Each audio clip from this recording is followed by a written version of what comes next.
Hi, welcome back to Jerry Spinelli, Report to the Principal's Office. We're about to read Chapter 5. The boy had his back to the door, but Mr. Brimlow knew all at once who it was. The green sneakers, the pickle-shaped skateboard. Could only be Dennis Johnson, I presume? The boy turned, smiled. You can call me Pickles. The principal smiled back. I'll work on it. They shook hands. Mr. Brimlow did not need a school record to inform himself about this student. For the past several years, Pickles Johnson had been perhaps the most famous grade schooler in Cedar Grove. Pickles Johnson was an inventor. He invented everything from gadgets to excuses. One day in 2nd Avenue Elementary, for example, Pickles had a problem. It was the day of the weekly spelling test, and he hadn't studied for it. He had to get out of taking it.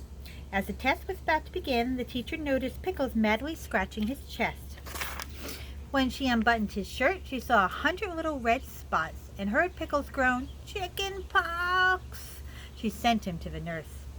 5 minutes later, he was back, escorted by the nurse, who handed the teacher the cause of the chicken pox, a red felt tip marker. For punishment, Pickles had to stay after school and write, "I will not lie to my teacher," 100 times on the blackboard. Only then could he go home. The teacher left the room for more than 5 minutes. When she returned, to her utter amazement, the sentences were on the board. Pickles was gone. The teacher did not suspect that she had fallen victim to one of Pickles' first inventions, the chalk glove. It was a contraption made of clothes hanger wire. It had 10 fingers, each one of which held a piece of chalk. Placing all 10 fingers against the blackboard at once gave Pickles the ability to write 10 letters, 10 words, 10 sentences at the same time. By actual count, he had written 120 sentences before taking off. The next day, he proudly showed his invention to the teacher, who was too amused and impressed to punish him. Pickles' most famous inventive moment, and the one which earned him his nickname, happened over Christmas time when he was 7. From the moment his mother and father brought home the Christmas tree, little Dennis wanted to decorate it. He kept saying, "Let's do it now." But Mr. and Mrs. Johnson always did the trimming on Christmas Eve, which was still 2 days away. And they wouldn't even tell him where they kept the balls and tinsel. So little Dennis took matters into his own hands. The next time Mr. and Mrs. Johnson came into their living room, they found the tree had been trimmed with pickles. Dill pickles, to be exact, from the jar in the refrigerator. He hung them from the tree limbs on hooks made out of paper clips. Mr. Johnson knew history when he saw it. He called a friend who took pictures from the Cedar Grove newspaper. By the time the photographer arrived, Mr. and Mrs. Johnson were practically as green as a tree from inhaling the mixture of pickles and pine fumes. The photographer snapped the picture and said, "I think your son just made himself a new nickname." New as this same Pickles Johnson stood before him, Mr. Brimlow already suspected he was going to like this kid. Unlike most kids, this one looked him right in the eye. "Well," said the principal, "were you ordered to my office, or did you just decide to pay me a visit?" "I was ordered," said Pickles. The principal pointed to the pickle-shaped skateboard. "Would your problem happen to have anything to do with that?" "My teacher said I have to keep it in my locker," said Pickles, "but it won't fit in my locker." Mr. Brimlow reached out. "Let's see." Pickles handed it over. It was quite a piece of work. A casing had been carved from wood, much like a miniature canoe, painted green and fixed to the sole of the original board. "Got a name for it?" said the principal. "Pickleboard." The principal placed the board on the floor. He rolled it back and forth with one foot. "Smooth," he said. "Good wheels." Pickles nodded. "The best." The principal had seen the boy tooling around town on this green footmobile. He had to admit it did look like fun. He pushed off and let it carry him slowly across the office, stopping with a mild bump at the bookcase. "Always wonder what it was like," he said. "It's the best fun," said Pickles, "but you have to give it a longer ride than that to really tell." Their eyes locked. They were both thinking the same word, hallway. "Your teacher's right," said the principal. "School is no place for this thing." "What could happen?" said Pickles. "What could happen?" echoed the principal, as he wobbled through the doorway into the outer office, where he collided gently with the back of Mr. Wilbraham's swivel chair. Mrs. Wilbraham pitched forward. "What in the name of—" She looked up in time to see her boss set a course for the doorway, sail out into the hall, and bump into the far wall.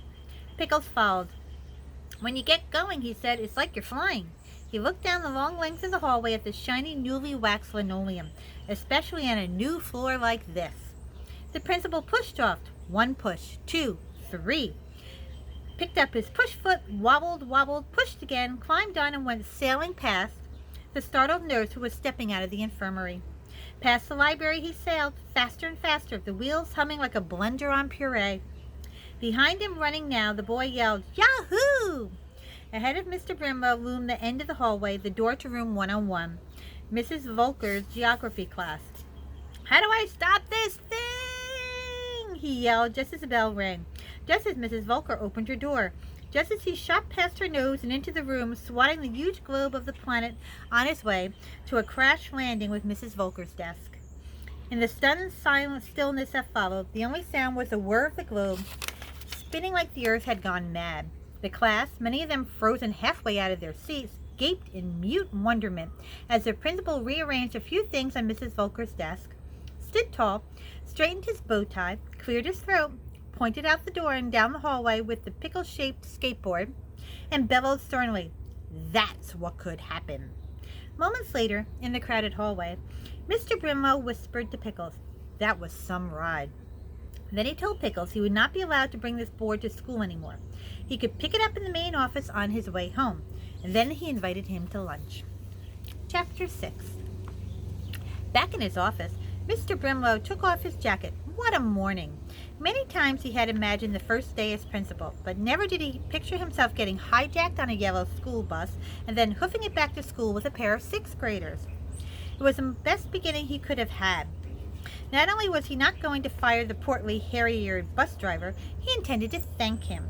He had gotten to know Salem Brown Miller and Eddie Mott better than he would have in the 3 years from behind his desk. In fact, walking and talking with them, he had been struck with the inspiration to invite them to lunch. Then the Johnson boy. Yes, indeed, he was already getting a Plumstead family feeling. He now turned his attention to a little matter that had been nagging him all morning, the sourpuss girl, Butthead.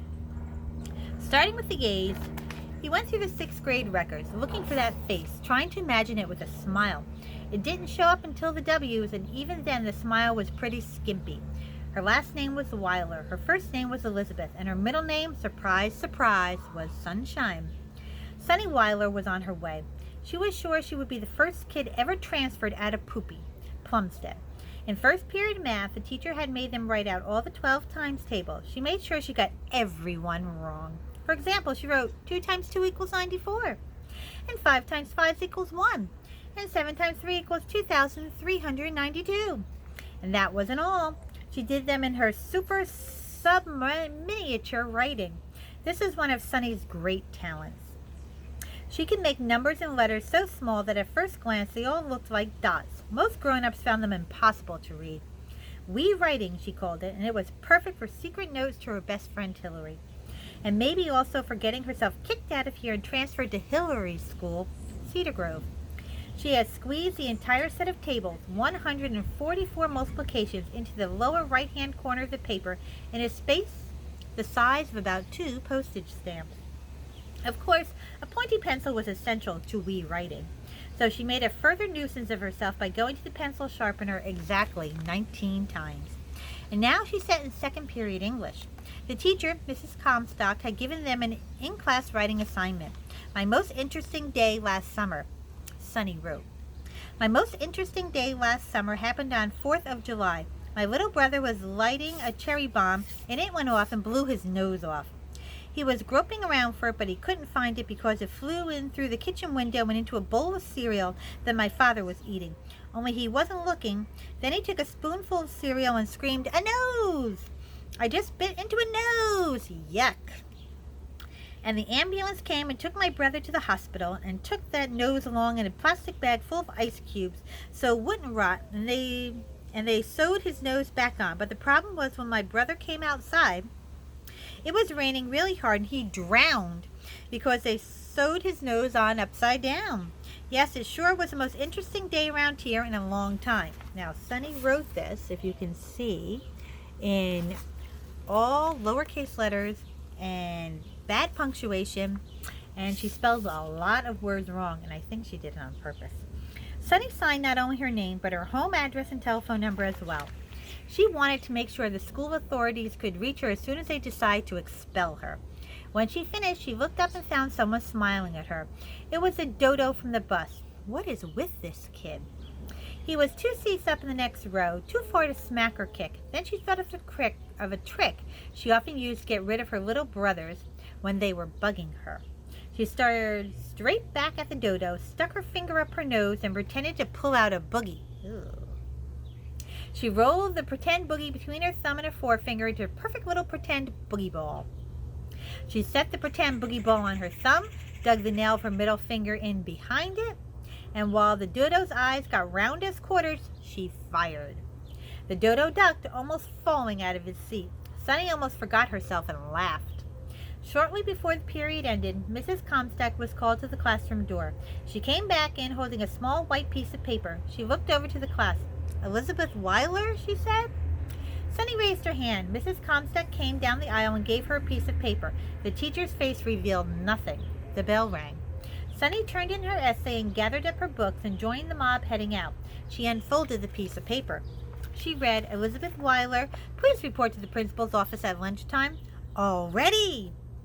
Did the math teacher run down to the office with her terrible, terrible times tables? Was the brand new school bugged? Did a hidden camera in the ceiling record her essay as she wrote it? Or catch her flipping the pretend boogie ball at the grinning dodo? The principal's office. She couldn't believe it. Things were going faster and easier than she had even hoped. She could picture herself washing her hair tonight. Heck, before that day was over, she might be sitting alongside Hillary Kane in Cedar Grove Middle School. So let's see, why is poor Elizabeth or Sunny going to the principal's office? We'll find out next time. Have a great day.